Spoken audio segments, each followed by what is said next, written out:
Fala pessoal do Explica Enem, tudo bem?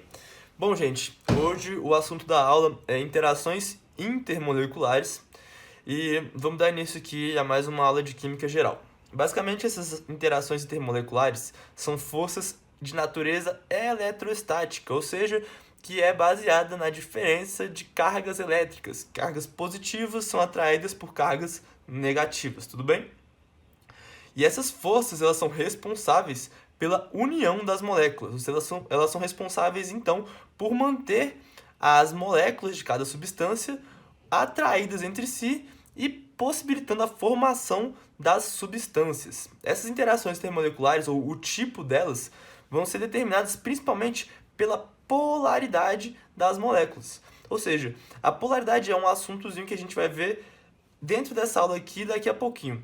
Mas basicamente eu queria dizer que as interações intermoleculares, elas são responsáveis por definir, ou na verdade a força dessas interações, por definir o estado físico daquela substância. Então, tipo assim, quando a gente tem uma substância no estado sólido, nós temos as suas interações intermoleculares num estado bem intenso. As moléculas estão bem unidas entre si, então essas ligações entre moléculas são mais fortes. À medida que nós vamos mudando de estado físico, ou seja, quando a gente vai passar do estado físico sólido para líquido, ou de líquido para gasoso, nós estamos quebrando as interações intermoleculares que ali estão presentes.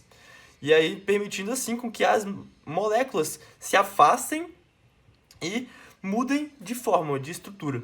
Já quando a gente está passando por um estado menos energético, ou seja, quando a gente está indo do gasoso para o líquido ou do líquido para o sólido, nós estamos criando novas interações intermoleculares entre as moléculas, beleza? E o foco dessa aula é descrever o tipo de interação intermolecular predominante em cada tipo de molécula.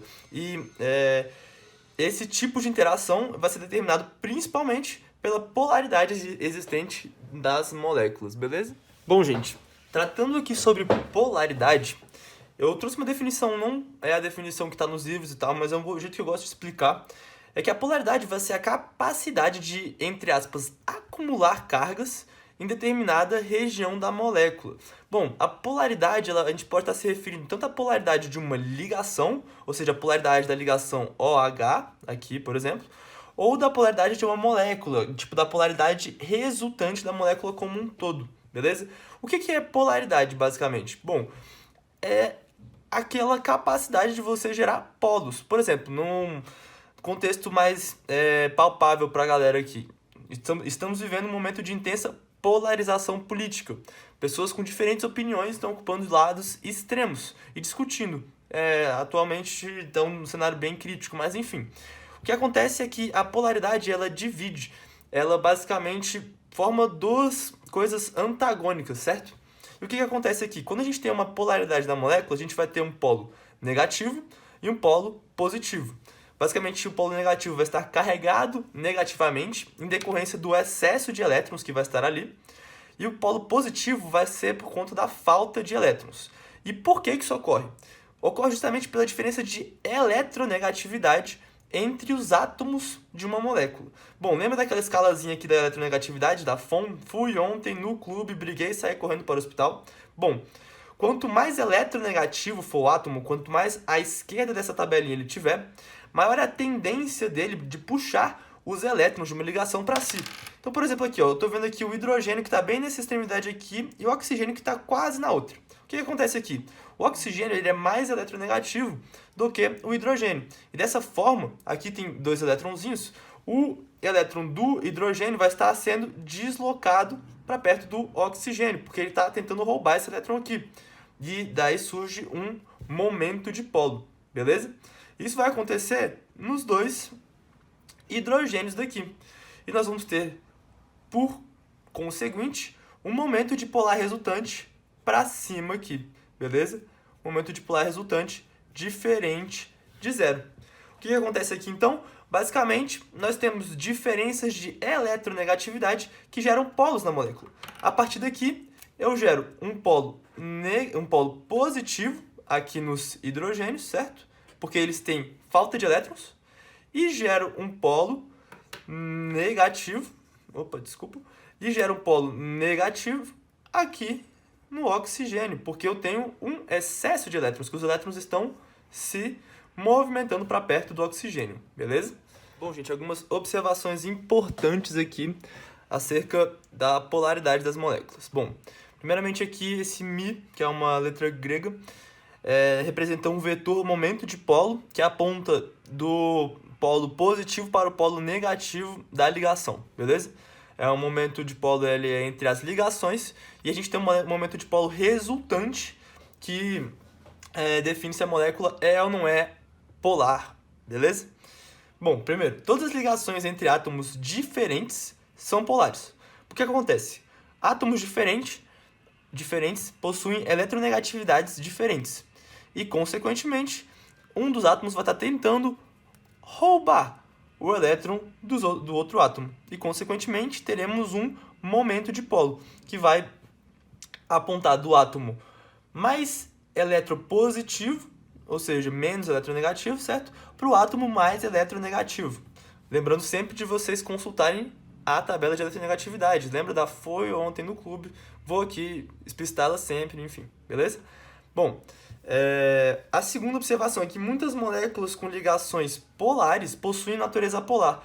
Justamente por quê? Porque a soma vetorial, lembra que eu falei que o momento de polo é um vetor, dos momentos de polo de cada ligação delas são iguais a zero. Então, para quem não sabe somar e subtrair vetor, eu sugiro que assistam a aula de física do Explica Enem, que fala sobre vetores. Aqui, desculpem que tá aqui, eu dei uma confundida aqui para não refazer toda a folha, eu só risquei, mas basicamente, ó, o berílio ele é menos eletronegativo que os hidrogênios, então o momento de polo de cada uma das ligações está apontando na direção dos hidrogênios. Mas como um vetor está cancelando o outro, o momento de polo é igual a zero. E a mesma coisa acontece nas outras ligações aqui, beleza, gente? Então, não necessariamente as ligações polares de uma molécula vão fazer com que ela seja polar, beleza? Toda molécula monoatômica é apolar. Basicamente por quê? Porque quando eu tenho dois átomos iguais, não há diferença de eletronegatividade. Então não haverá formação de polos por aqui. Beleza, minha gente? Bom, e outra coisa importante, uma dica aqui, se você não tem muita familiaridade ou não gosta muito de mexer com vetores e tudo mais, de você descobrir a polaridade das moléculas analisando as nuvens eletrônicas que circundam os átomos, beleza? Ó, gente, o que é uma nuvem eletrônica? Uma nuvem eletrônica é tudo aqui, eu vou dar um exemplo aqui, ó, tipo de um carbono aqui. Sempre que eu tiver uma ligação dupla, ou uma ligação dupla não, um par de elétrons livres aqui, ó, ou uma ligação perto do carbono, isso é chamado de uma nuvem eletrônica, beleza?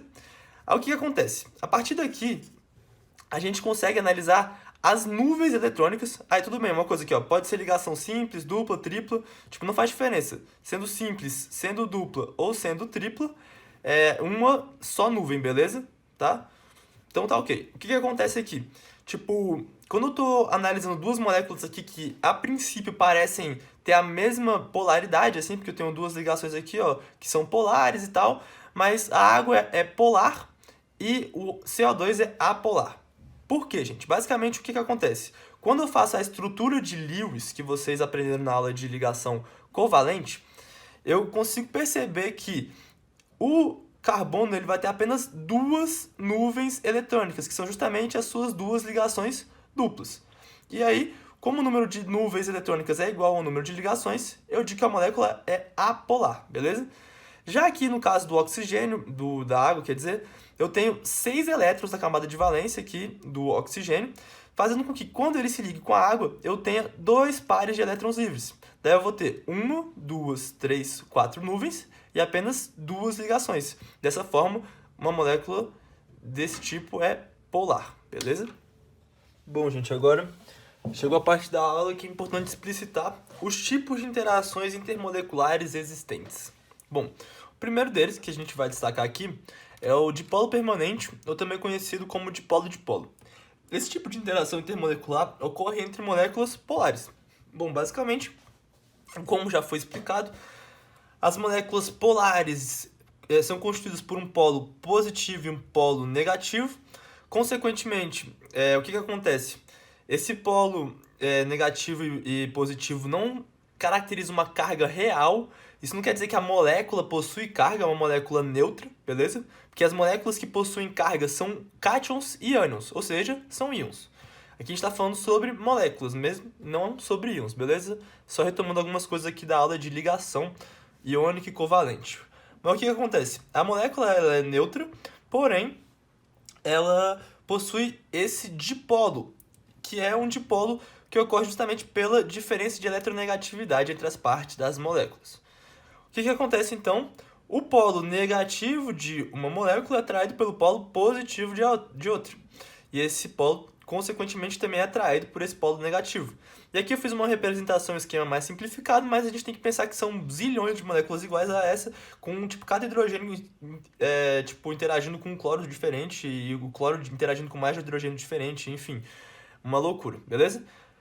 Outro tipo de força também que ocorre aí na natureza é o dipolo induzido e dipolo induzido. Esse é o tipo que ocorre entre moléculas apolares. Mas, Pedro, o que vai acontecer? Não é uma força eletrostática e tal? Bom, esse tipo de força, que também é conhecido como forças de London ou forças de Van der Waals, são dipolos, como o próprio nome já diz, induzido. E eles são induzidos basicamente pelo desencontro dos centros de carga do núcleo, que é positivo, e das nuvens eletrônicas de cada uma das moléculas. O que acontece? Esse desencontro desse tipo, por exemplo, as moléculas ali que são sólidos, líquidos, gases, em geral aqui que tem esse tipo de força são líquidos e gases. Como as moléculas estão em movimento, o que acontece? Basicamente, elas podem induzir, ou seja, fazer uma carga, um dipolo temporário, uma diferença, tipo, como se criasse uma coisa dessa daqui, só que dentro de uma molécula apolar. Esse dipolo é criado temporariamente, ou seja, depois ele vai sumir, mas ele é o suficiente para manter aquelas moléculas unidas. Então, basicamente, o dipolo induzido ele ocorre entre moléculas apolares e é o mais fraco dos tipos de interações intermoleculares. Essa daqui é a interação mais fraca. O dipolo permanente é mais forte do que o dipolo induzido, beleza? Bom, daí nós chegamos aqui para mais um caso aqui, que é o de ligações de hidrogênio.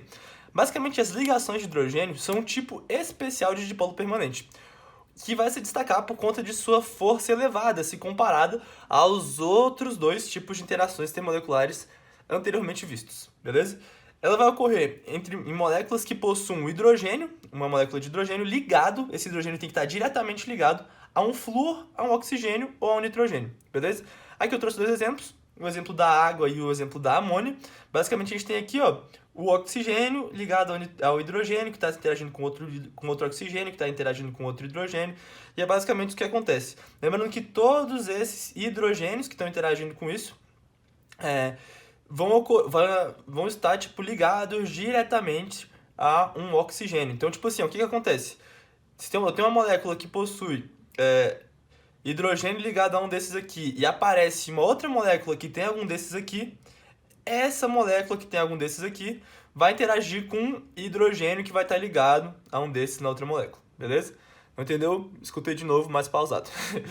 E é basicamente isso aí. E por fim, a gente tem o último tipo de ligação, que é a ligação íon-dipolo. Não é uma interação intermolecular, porque são íons com moléculas, certo? Mas a gente considera. Basicamente, ocorre entre os íons e as moléculas de um solvente em uma solução. Basicamente, é o tipo de interação mais forte entre todas as que a gente já viu. E eu trouxe aqui o exemplo do NaCl aquoso, ou seja, do NaCl, quando tem esse aquoso aqui, quer dizer que ele está dissolvido em água, beleza? Então aqui eu tenho moléculas de NaCl, eu tenho NAs positivos e Cls negativos.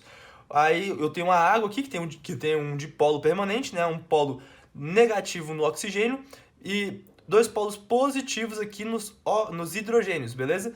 Os polos dos hidrogênios que são positivos vão estar interagindo com o cloro negativo e o polo negativo, que é o oxigênio, vai estar interagindo com o íon positivo, com o cátion sódio. Beleza, gente? E é isso daí.